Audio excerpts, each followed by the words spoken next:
The world of technology, Tyler, as you probably are well aware, is epic.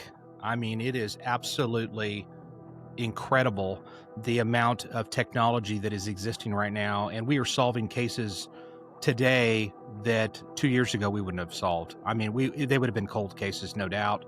And at least for Tulsa, we have solved. We haven't had an open case. We haven't had an open homicide case since the summer of 2023.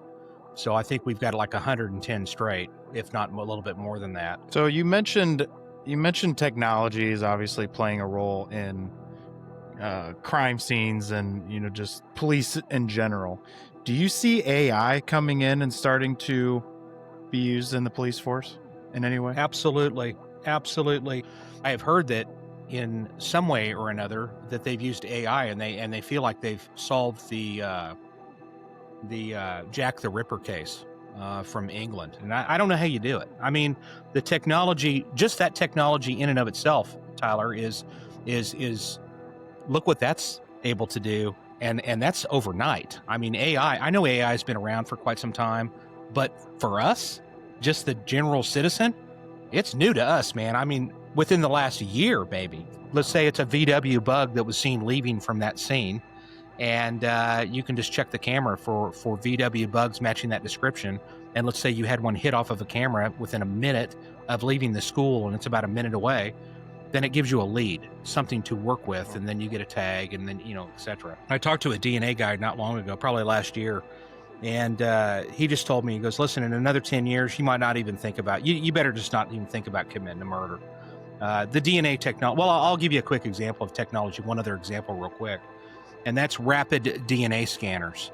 And so these things are coming out, and in the state of Oklahoma, we're state mandated that we're going to have these in 2027. What's even more insane is I think back to when I was in dispatch and how long it would take to get registration information from another state. Yeah. It could potentially take hours depending on what you're getting from, and you're talking about getting this in minutes. That's nuts. Because of 9/11, I mean, they have identified 1,649 of those victims as of today, and it's been 1,649 for a while. That's how I know the number. But with respect to that, there's still 40% of those victims that are yet to be identified. And New York City hasn't just thrown in the towel, man. They're looking for new ways to find out how to enhance that even more. And look where we're at just in the last few years with DNA itself. I mean, and just look where humanity has come. I mean, I think the first comparison of fingerprints was if I'm not mistaken, was a couple of guys that were in Leavenworth prison, like towards 1900 or something along those lines. All of our backgrounds are different, but you have detectives that are responsible for deciphering all this data and all these different data systems and stuff. And it's pretty amazing the level of training that it takes just to do my job on a remedial level. Or not just mine, but just any of the specialty units. I use a little caution to people. Our job, we're not necessarily.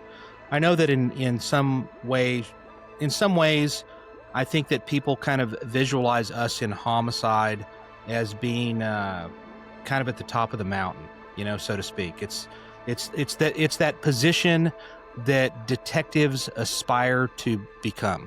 And rarely do you kind of work up to that. It's a stairway going up to where you want to end up in the world of detective stuff. And I think that in large part, one of the reasons that our job has a level of significance like that is because we're dealing with life and death. You have to be somewhat obsessed with your job and your career, and you have to be willing to work a lot. And for me, I was working undercover, and I was working a ton, and I was rarely home. And that's just kind of part of it. You have to work a lot. You have to, you got to prove yourself. And that was the road that I took. When I ended up getting divorced, and then I met my next girlfriend, I was like, and now we're married and we've been together for 20 plus years. On our first date, I literally said to her, I said, I'm one day wanting to be a homicide detective. And if that's some kind of an issue if that's going to be a problem for you, then we probably shouldn't go out on a second date. I've always tried to treat people right. And, some of the good advice that I'd been given by my father was that make sure that your badge is the same size it was the day they issued it to you. not 5 sizes too big, a good rule of thumb. And so, but I'm not always armed and et cetera out in the community. You have to be worried. You have to worry about it. I've had a killer once that it was like, hey man, I know where your daughter goes to school, kind of a deal. We get upset sometimes because we feel like our family doesn't understand, and we throw that out quite a bit. Mhm. Well, a lot of times the problem is because we don't give our family an opportunity to understand. We don't Right. tell them about the stuff. Right. And like, to your point, like, we don't need to tell them everything. We don't need to show them the gruesome scenes that we've been on. We don't need to share the horrific stories, but sometimes you do need to have a little bit of a conversation and let them into your world a little bit.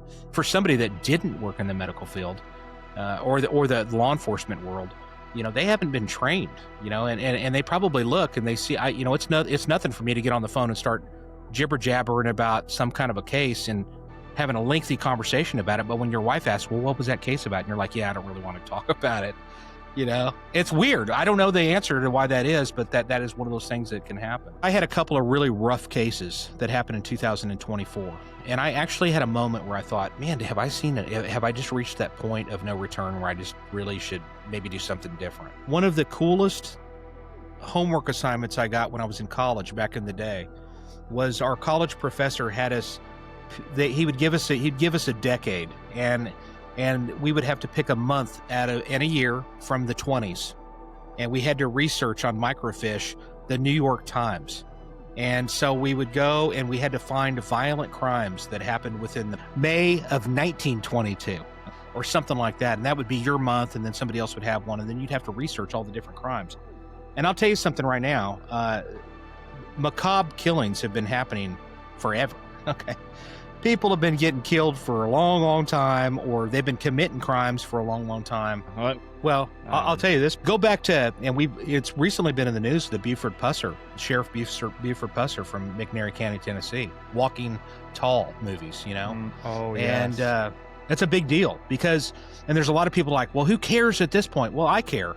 And society should care.